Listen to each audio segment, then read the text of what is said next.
I thought moving to a quiet mountain town would bring me peace. A slower pace, simpler people, fewer problems.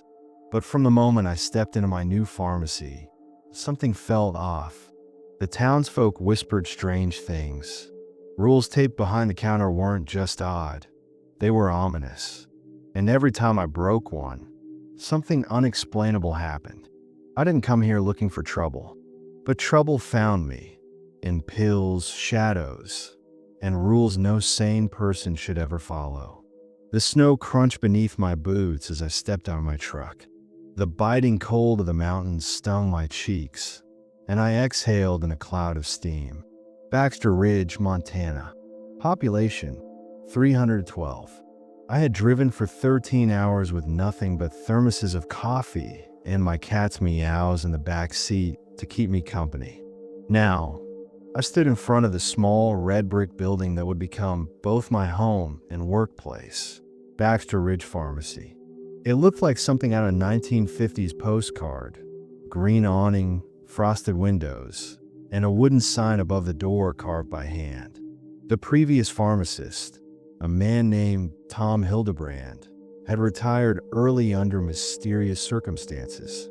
No one would say why, just that he got too close to things that weren't meant for understanding. I should have taken that as a warning. Inside, the air was dry and smelled faintly of antiseptic and old wood. The front store area was neat, too neat, like no one had touched anything in weeks. Shelves lined with cough syrup, bandages, and dusty bottles of tonic sat undisturbed. The counter was solid oak with an old-fashioned register. Behind it was a swinging door that led into the back dispensary, and taped to the wall behind the counter, in yellowed, curling paper, was a list, handwritten in thick, shaky ink. Pharmacy rules: do not break. Rule number 1, do not dispense medication past 11:11 p.m. Rule number 2, never crush the red pills. Rule number 3, if a man with no shadow enters, lock the cabinets. Rule number 4, count your pills twice. If the number is wrong the second time, close early. Rule number 5, always burn the returns. I read the list twice, then laughed quietly. Probably some kind of local superstition. Tom must have been messing with a new guy. I left it up. It added charm, I told myself. That first day, only a handful of people came in. A woman with a persistent cough, an old man asking for insulin, a teenage girl looking for multivitamins and cinnamon gum. Normal stuff. That night, I stayed late, organizing the cabinets in the back and cleaning up years of neglected paperwork. The snow outside had picked up, hammering the windows with soft thuds. My clock read 11:06 p.m. when the bell above the door chimed. Startled, I looked up. A man stepped in, tall, gaunt, wearing a coat that looked older than I was. He moved with an unsettling smoothness, like his feet barely touched the ground. His skin was pale, almost bluish, and his eyes didn't blink. Sorry, I said, stepping toward the counter. We're just about to close. The man said nothing, just placed a note on the counter. Prescription for L. Whittle. 3 red capsules. Uncrushed. Dispense only. I glanced up. Is this for you? He smiled, but it wasn't warm. It wasn't even human. Not quite. I swallowed, my hand twitching slightly as I went to the back to find the red capsules. They were sealed in a vial marked only with a code I didn't recognize. No manufacturer name, no dosage instructions. Just our 3, X written in faded ink. I remembered the second rule: never crush the red pills. Fine by me. I wasn't going to touch them more than necessary. I placed the bottle into a small paper bag and handed it over. The man reached with long fingers, gently lifting it from the counter. I noticed then, he cast no shadow, despite the fluorescent light directly above him. Rule 3, if a man with no shadow enters, lock the cabinets. My mouth went dry. As soon as he left, I bolted the cabinet doors and locked the front entrance.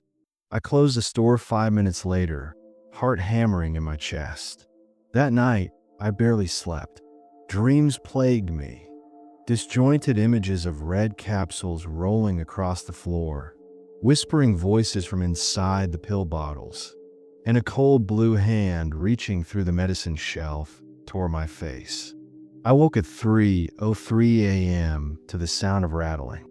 Not outside, inside, from the back dispensary. I grabbed a flashlight and crept down the stairs from my apartment above the pharmacy. The front door was still locked, and the lights were off, but the cabinet where I had stored the red pills was hanging open. The vial was gone. The paper bag was on the floor, torn open, shreds of it scattered in a perfect circle. My breath caught. "Hello," a whisper answered. I couldn't make out the words, but it wasn't in English. Or if it was, it wasn't any dialect I'd ever heard. The sound seemed to slither across my skin. I closed the cabinet, locked it, and backed out of the room. The next day, I tried to rationalize it. Maybe I misremembered. Maybe I left the bag somewhere else. Or maybe the storm shook the cabinet loose. But then the townsfolk began acting odd. Mrs. Darnell, the sweet old woman who'd come in for her cough syrup, returned the next day, eyes glassy. She stared at me for a full minute before asking, "Did you burn the return?" The return. She pointed behind me, her hand trembling. A brown paper bag sat on the counter. I hadn't seen anyone come in. When I opened it, inside were 3 half-used pill bottles. One of them marked our 3X. I didn't take this back, I stammered. Mrs. Darnell only smiled. "You have to burn it before sunset." I was starting to get annoyed. Is this some weird mountain ritual? Her smile didn't change, but her voice lowered. "You'll wish you had, come nightfall." That evening, against my better judgment, I took the bag out behind the pharmacy, where an old rusted drum served as a burn barrel. I lit a match and dropped the contents in. The flames turned green. A piercing scream erupted from inside the barrel, high-pitched and animalistic, like something being tortured. I stumbled back, falling in the snow. But when I looked again, the flames had died. The bag and bottles were gone. Nothing remained. The air smelled of burnt plastic and rotten flowers. That night, something followed me home. At exactly 3:03 a.m., I awoke to a presence in the room. Not a sound, not a shadow, a presence. Thick, pressing against my chest, making it hard to breathe. I didn't move. I didn't blink. Then, from the dark corner of my room, I heard glass rattling, the sound of pill bottles shaking, and a voice, not in my head, but in the walls. "You broke the rule. Now we prescribe." I screamed. The lights flicked on by themselves. And just like that, everything was normal again. No one believed me. Not the sheriff, not the locals, not even the mailman who used to be a priest and now ran the general store. But the rules stayed up on the wall. And every day, I stared at them a little longer.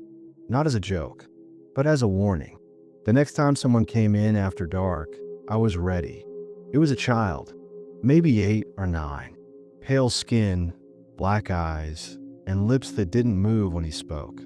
"Do you have the white bottle?" "No," I lied. "We're closed." The child didn't blink, just tilted his head. "You should count the pills again," he whispered. Then he left. I checked the stockroom. The white bottle, marked W33, was missing. I hadn't even known we had one. And next to its empty space was a slip of paper. "Count again. If you're wrong, he comes." My hands trembled as I began to count every bottle in the store. One shelf off by one. I recounted. Still off. I locked the cabinets. And I waited for him, whoever he was. The clock ticked like a hammer inside my skull. 1:14 a.m. The pharmacy cabinets were locked tight, the return been sealed shut, and every light in the building blazed at full brightness. I sat behind the counter, clutching an old thermos of cold coffee, eyes fixed on the door. I'd recounted the shelf 3 times. Each time, one bottle had been missing. A bottle I didn't remember stocking. One marked W, 33. Its space in the inventory book had no notes, no manufacturer, no instructions. It simply read, "Dispense in pairs, never alone." But there was only one bottle, and now it was gone. The air grew still. Not quiet, still. Like the wind outside had frozen mid-gust. Like the earth itself held its breath. A pressure built behind my eyes. My skin prickled. Then I heard it. Footsteps. Upstairs. My apartment. But I lived alone. I rose slowly, limbs heavy with dread. The fluorescent lights above me flickered once, twice, then held steady. My legs carried me up the narrow staircase, each creak of wood loud enough to make me wince. I reached the top. Silence. The hallway was dim. My bedroom door was open. Inside, it was colder than the mountain air. The window stood ajar, letting in thin snowflakes that spiraled to the hardwood floor. But that wasn't the worst part. Sitting on my bed, cross-legged, hands in his lap, was the boy from earlier. Pale, lips stitched shut. Next to him sat the white bottle. I froze. He didn't move. A single sheet of yellowed paper rested beneath the bottle. I reached for it slowly, cautiously, like I was disarming a bomb. "You counted wrong. Now he will come. Lock the drawers. Leave one open." I looked at the nightstand. Its drawer was half open. I slammed it shut. The child blinked once and vanished. Not ran, not walked, vanished. The bottle and the note remained. I grabbed them both and shoved them into a fireproof safe under the counter downstairs. Then I turned every key I could find, locked every drawer, double-checked the cabinets. Except one. I had no idea which one I was supposed to leave open. That night, I didn't sleep. I sat beneath the pharmacy's buzzing ceiling lights with a fire poker in one hand and a flashlight in the other, listening. At 3:03 a.m., the lights died. All of them. The silence was a vacuum. No hums, no wind, no animals. Not even the low groan of old wood. I could feel the darkness pressing in from every corner of the room. Then came the scraping, like nails dragged across glass. Then heavier. Metal. Clang. Clang. It was coming from the cabinet I hadn't opened. The one on the far wall, always stuck shut. The scraping stopped, and a voice, deep, wet, like lungs full of phlegm, spoke directly into my ear. "You counted wrong, Pharmacist. So I've come for my dose." I turned and swung the poker. It hit nothing. But when I looked back at the cabinet, it was open. The white bottle was back, sitting neatly in the center. No child. Just a shadow slinking away across the floor, heading for the wall, and vanishing into it. The next day, I found out someone had died. Lana Whittle, the name from the first prescription. She had apparently fallen off the cliffs just west of town. Locals said she was a bit touched, that she talked to the wind and swore the pharmacy was haunted. Her body had been discovered at the base of the ridge, eyes missing, mouth wide open. Empty prescription bottle still clutched in her hand. R3X, 3 red pills, uncrushed. Sheriff Benson came by the pharmacy around noon. He looked like a walking tobacco ad. Chewed up voice, weathered skin, shotgun in his truck. He leaned against my counter with a weariness I didn't understand until later. "You burned her return?" he asked casually. I stared. "Excuse me, Lana. She tried to bring back her prescription, right? They always do. They don't know what it does till it's too late." I hesitated. Yeah, I burned something, but I didn't know it was from her." He nodded slowly. "Good. That's good. You'll last longer than Tom. Maybe, if you keep following the rules." "You people are all insane," I snapped. These aren't rules. They're psychotic delusions. The sheriff didn't flinch, then leave. But if you stay, learn this. The mountain doesn't care if you believe. It only cares if you follow. With that, he tipped his hat and walked out. The pharmacy felt different after that. Colder, heavier, more aware. I started hearing voices in the vents. Children laughing. Glass bottles clinking together like wind chimes. Every night I counted pills. Every morning, I found one misplaced. A local hunter came in one morning with a mangled arm. He claimed something had attacked him in the forest. Said it looked like a man, until it opened its mouth and no sound came out. Just fog. He asked for painkillers. I gave him some. He asked for sleeping pills too. But when I checked the shelf, rule number 4 whispered in my head. Count your pills twice. If the number is wrong the second time, close early. I counted. Off by 2. Counted again. Still wrong. I closed early. That night, the hunter was found screaming on his front porch. Both ears bleeding. He kept screaming. It gave me back my dreams. I didn't want them. I knew better than to ask questions. Later that week, I found a second list taped under the register. Emergency rules. Use only when cornered. Rule number 1. If the bottles scream, bury them. Rule number 2. If you hear a second heartbeat, check the shadows. Rule number 3. If someone asks for something you've never stocked, give them chalk. Rule number 4. If they return it, they're already dead. It was then I realized the truth. The pharmacy wasn't mine. I was its employee, just like Tom, just like the people before him. It had rules, procedures, warnings, and consequences. I started documenting everything in a notebook. Every bottle out of place. Every whisper I heard. Every customer that made my stomach twist. That's when I saw the pattern. Every strange occurrence happened after 11:11 p.m. Just like rule number 1 said. Do not dispense medication past 11:11 p.m. I started closing at 10:30, no exceptions. But then came the letter. It arrived in the mail. No return address. The envelope smelled like sulfur and dust. Inside was a prescription form. Name, unknown. Time, 11:13 p.m. Medication, classified. See Book of Doses. Quantity, 1 sol. At the bottom, where the doctor's signature should be, was a symbol. A crude drawing of a human hand with 6 fingers. I dropped the paper. It burned a hole in the floor. The backroom lights flickered violently, and one of the cabinets rattled itself open. Inside sat a black glass vial, wrapped in twine. A wax seal over the top marked with the same 6-fingered hand. No label, just a tag tied to the neck. Do not dispense until asked. If you do sooner, run. I locked it in the safe, and I waited. The next few days passed in an anxious fog. I was jumpy. I barely ate. I talked to myself while organizing shelves, just to hear a human voice. I kept the notebook with me at all times.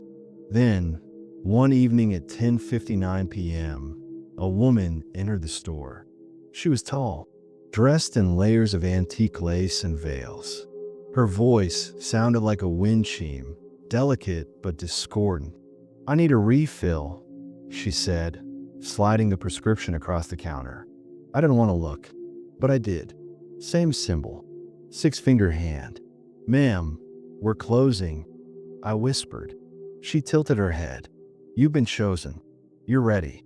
I felt an overwhelming pressure in my skull, like her words were being jammed into my brain. I didn't respond. She leaned closer. If you don't give it to me, the mountain will take something else instead. She placed something on the counter. I didn't look at first. When I finally did, my heart seized in my chest. It was a photograph of me, sleeping, from inside my bedroom. Behind me, in the reflection of the window, stood something tall and crooked. I opened the safe. I handed her the vial. She smiled. and vanished in a gust of freezing air.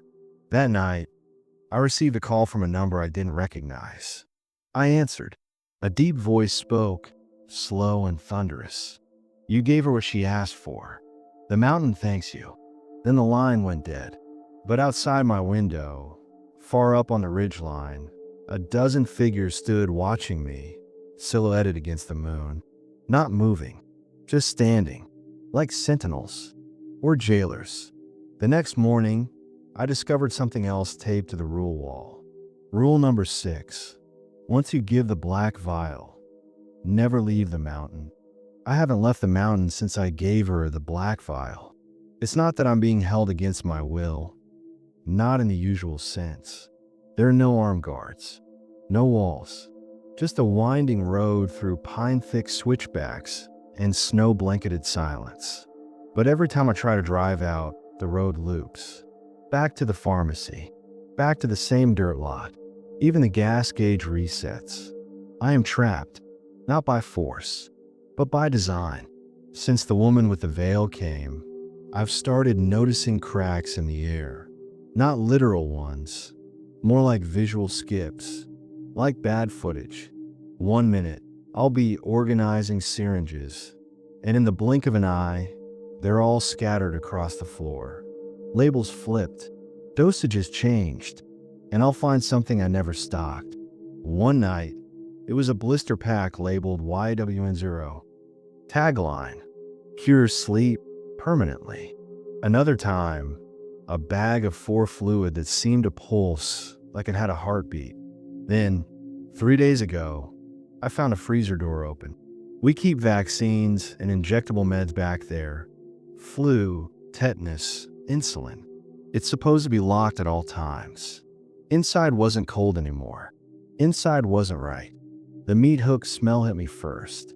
Rust and rot and something burnt. The air was humid, sticky, like walking into a slaughterhouse wrapped in plastic. Then I saw him, hunched, facing the back wall, naked, skin pale, covered in crude ink. Hundreds of tiny prescription labels, handwritten in a language I couldn't read, tattooed all over him. The man in the freezer was murmuring, over and over, "I never took it. I never took it. I never took it."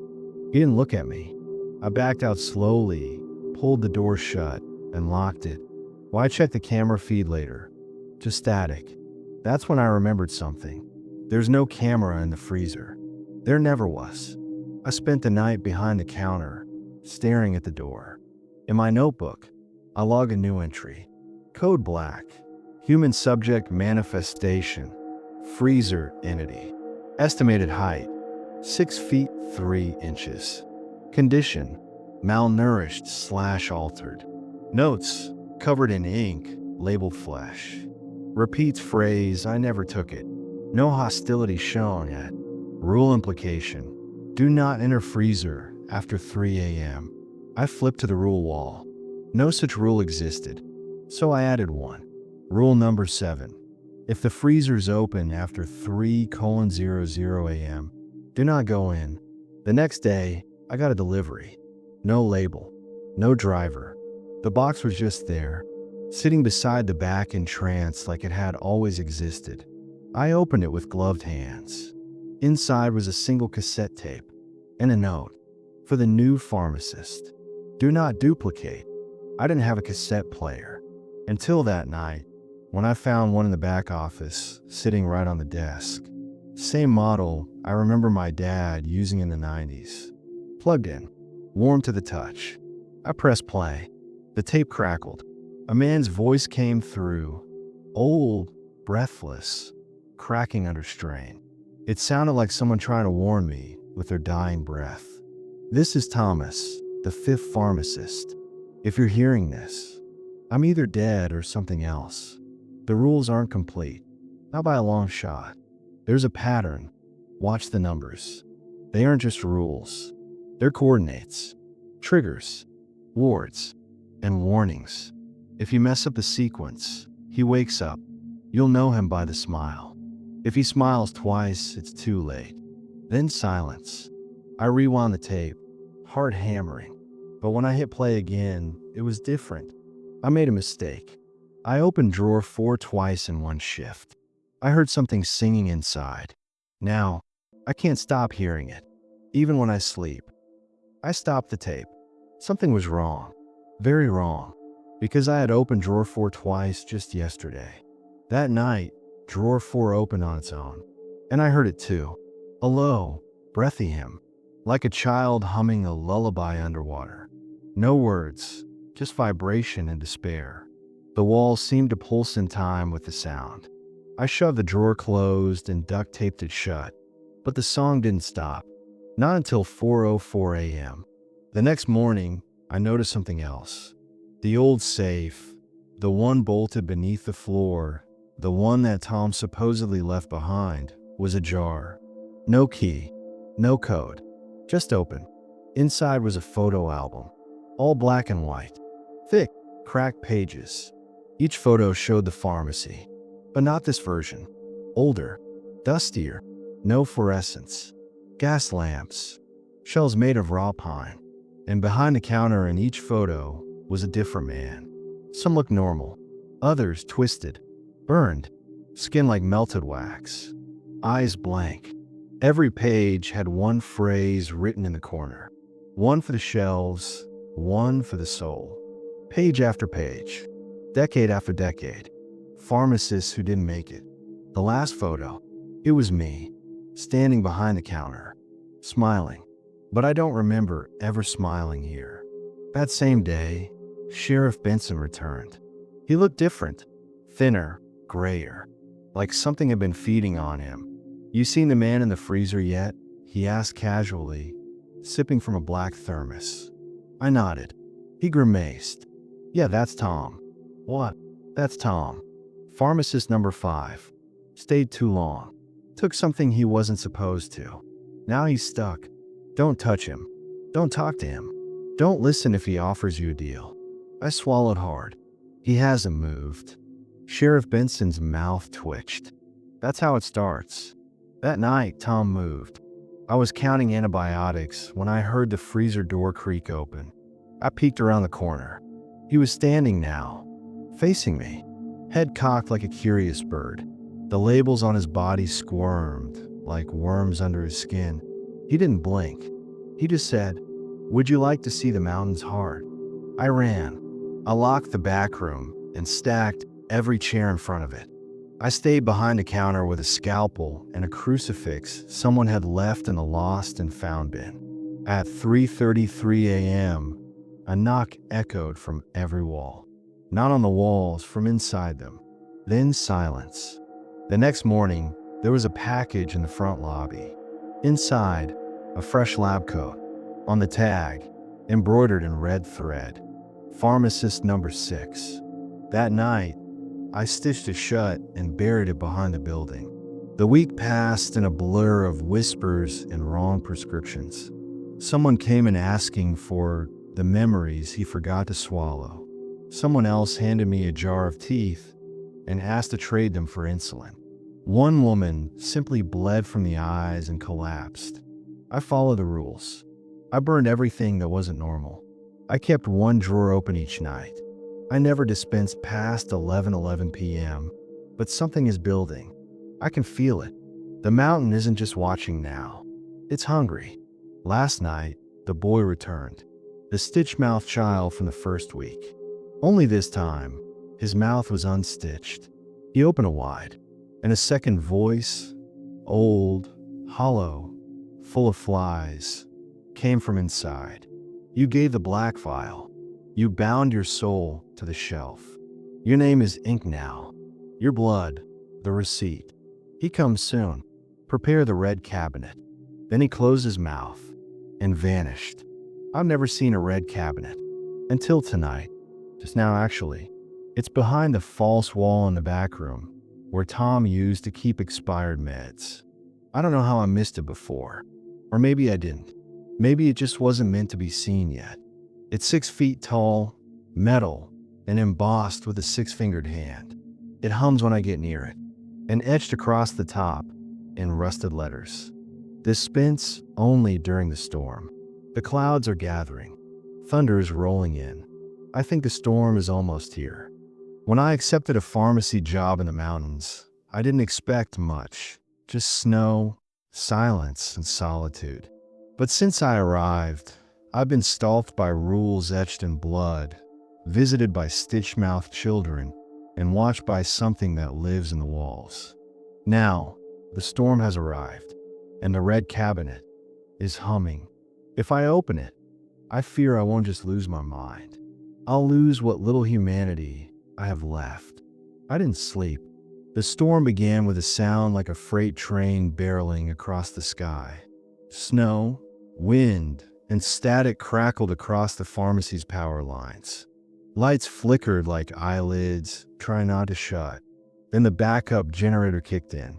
That's when the humming from the red cabinet got louder, pulsing like a living thing calling me. I stood at the threshold of the back room, heart pounding, breath fogging in the air despite the heat.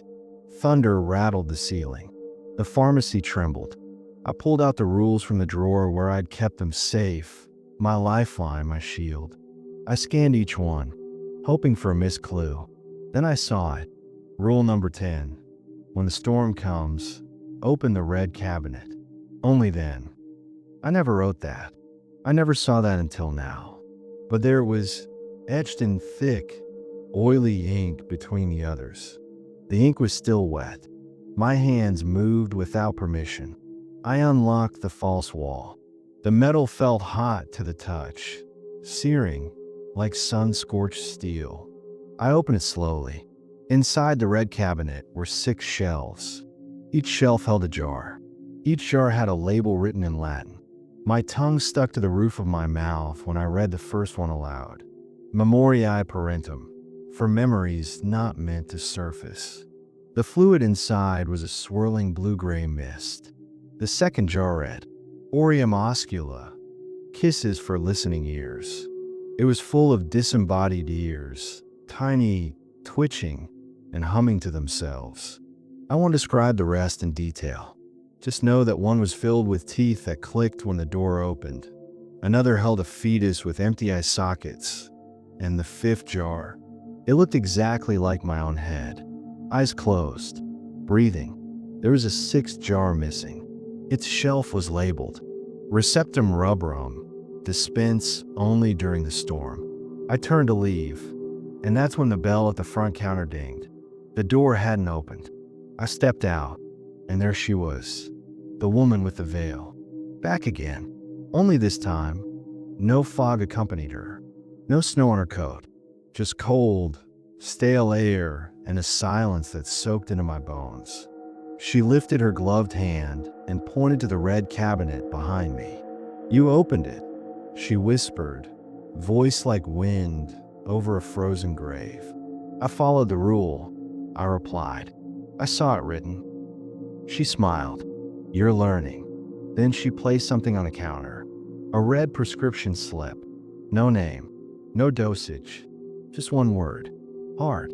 I looked at her, confused. Whose heart? She reached beneath her veil and pulled out a jar. My blood ran cold. Inside was something wet, red, and still beating. She pushed it toward me, and then I understood. The 6th jar, the missing one, was here. This was it. She wanted me to dispense it. I grabbed gloves and tongs, trembling as I lifted the jar. The heart pulsed once, twice, like it sensed me. It didn't look human. It had teeth.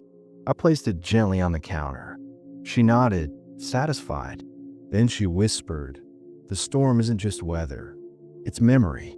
And she walked out, vanished again, like mist through a keyhole. The jar remained, beating, whispering in a voice I didn't want to understand. That night, I dreamed in reverse. I saw my own funeral. Closed casket, a pharmacist's coat folded on top. No one cried. I saw my mother, young again, hiding syringes in the kitchen drawer and whispering to shadows. My father staring into a fire, repeating a phrase, the mountain gives and the mountain takes. Then I saw myself walking into this very pharmacy. Not last week, not this year, 20 years ago. and I was holding the same black vial. I woke to screaming. It wasn't outside. It was coming from the red cabinet. I ran to it, heart pounding. All 5 jars now spun violently on their shelves. The missing 6th jar, the heart, was gone, and the back door was open. I grabbed a flashlight, crossed the threshold into the snow. There were no footprints, only drag marks, like something had crawled or been dragged from the building. I followed them, up the hill, to the old well behind the pharmacy. The drag marks ended there, and from deep within that well came a voice. "You dispensed the first. 5 more, and you are mine." I screamed into the void. "What are you?" Silence. Then, "I am the final dose." When I returned, the freezer was wide open again. Tom was gone. On the wall behind him was scrawled a message in blood and ink. Drawer 5 is his mouth. Drawer 6 is his stomach. Do not open drawer 7. That is where he dreams. That night, I duct taped drawers 5 through 7 shut and poured holy water over the counter. Nothing happened until 2:14 a.m. Then the drawers began laughing. Later, I reviewed the security tapes. Every hour, on the hour, something stands outside the pharmacy.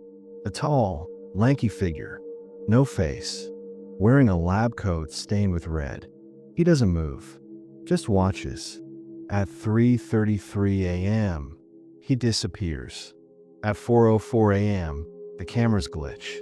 Then I'm seen standing behind the counter, smiling with his face. I don't remember that. I'm afraid to blink now. I received a letter in the mail yesterday. No postage, no return address. Inside was a single line, written in red ink. Inventory check. Dispensed. 1/required 6. There was also a list of names. Thomas Green, dispensed, freezer subject. Eliza Vale, pending, Vale woman. Marcus Bell, terminated, Sheriff Benson. My name was next. Status, preparing. Tonight, I found something in my locker. A file folder labeled Pharmacist number 6, final week. It detailed procedures for organ storage, black vial rituals, and disposal of non-compliant customers. There was even a section titled, When Your Soul Becomes Inventory. I flipped to the last page. My photo. Underneath. Product ID 06. Heart/head. I don't know what I am anymore. I bleed like a man. Think like a man. But sometimes when I look in the mirror, it blinks before I do. The rules on the wall are changing again. Every night, new ones appear. Old ones disappear. Rule number 4 used to say, lock the door before midnight. Now it says, invite the cold inside. Let inspect you. I think the rules are alive, growing, feeding on my choices. In the red cabinet, it's humming again. The storm isn't over. It's only getting worse. The storm hasn't stopped. The red cabinet hums like a beating heart, and something is crawling from the well behind the pharmacy. The rules I once followed are now rewriting themselves, changing when I look away. I dispensed 1 dose, and now they want the rest. But the final rule has revealed itself, and it doesn't want me to survive. It wants me to remember. The lights have stayed off for 3 nights now. The snow is piled high against the windows, like a white tomb slowly swallowing the building. Generator fuel ran out 2 days ago. I'm writing this by candlelight, though I swear the shadows around me are too thick, too alive, for just flickering wax. The drawers keep rattling. I've stopped opening them. Rule number 7 has been painted over with something black and sticky, and a new message now hovers above the register. You will dispense yourself, in the order you were taken. I don't know what it means. Not yet, but I can feel the order forming in my bones. 3 nights ago, I saw Tom, not in a dream. He was sitting in the customer waiting area, staring ahead, whispering something over and over. His mouth was stitched shut, but the words still came. You're the pharmacist now. You are the vial. His skin had thinned, translucent like old wax paper. I could see veins, but they weren't filled with blood. They were filled with tiny, moving things, like insects made of light. I asked what he wanted.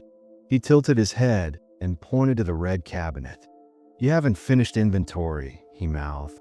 Then he crumbled into pill dust before my eyes. I've tried to leave. God knows I've tried. Boots laced, coat zipped, emergency pack on my back. I made it halfway through the snow before the sky turned black, and I mean black. Not cloudy, not overcast, just gone. The mountain disappeared.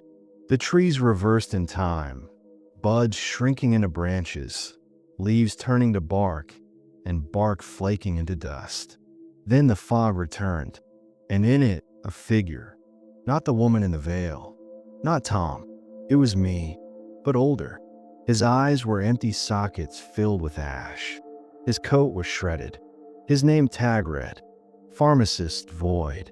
He raised one shaking hand and pointed back to the pharmacy. "Finish what you started," he rasped. Then his jaw snapped off, unhinged like a snake, and a black vial spilled from his mouth into the snow. It hissed, melted everything it touched. I ran. Inside the red cabinet, the jars now speak.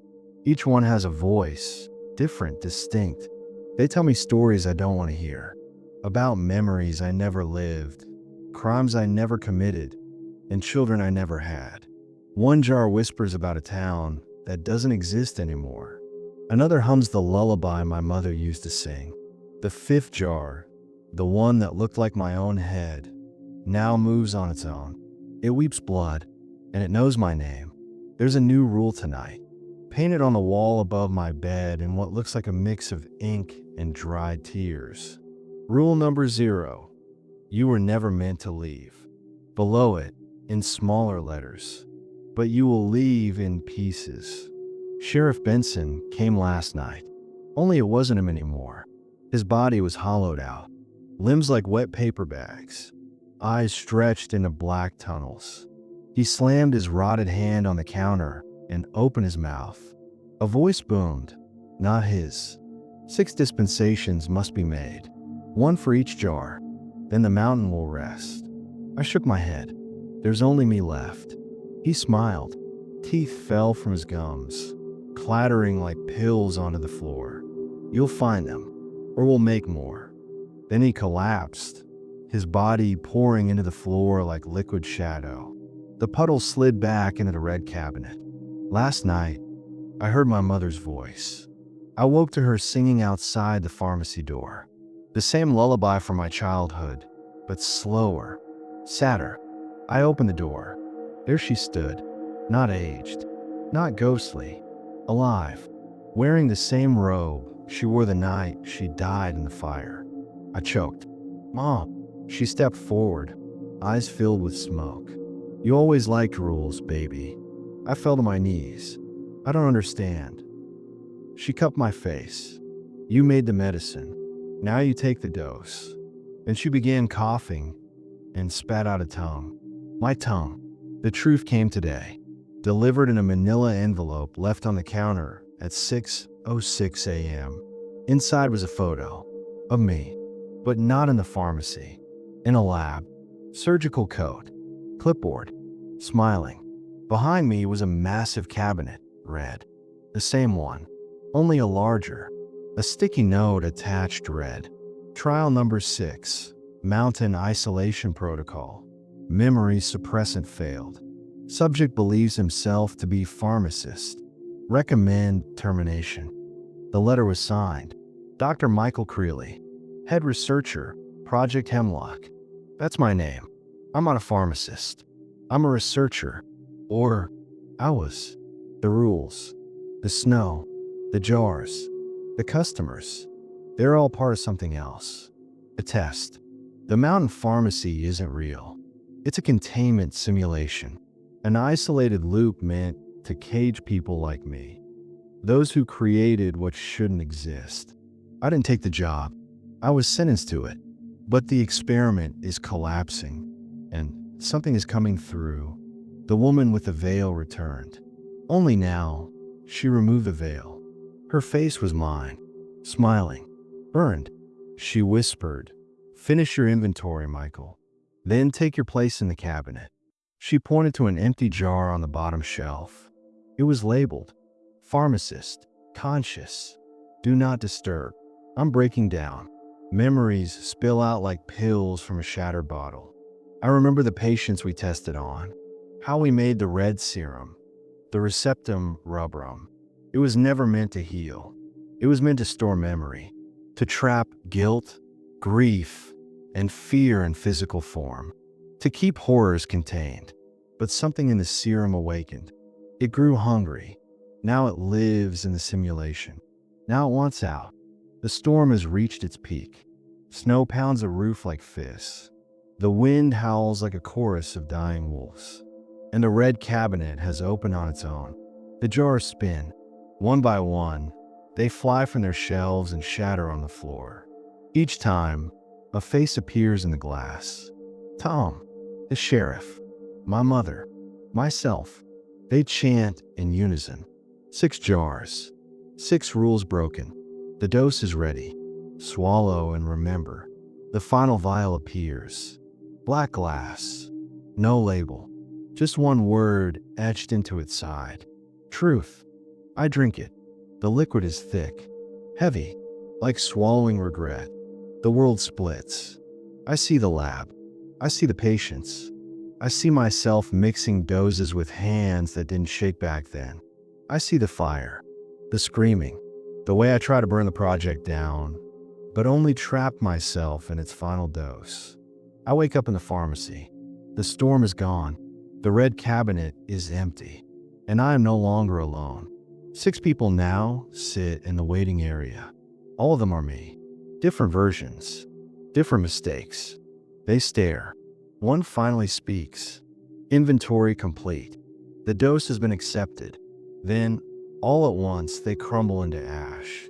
The final rule appears across the wall, etched in bone. When the pharmacist remembers, the mountain will let go. And just like that, the building begins to dissolve. The snow melts upward. The cabinets vanish. And I'm lying in a hospital bed. A nurse hovers above. Dr. Creeley? I blink. Where am I? You've been in a coma for 8 months. Fire at the lab. You survived barely. She smiles. You kept mumbling something while you were unconscious. I stare at her. What? She leans in. You kept saying, there are strange rules to follow. The end.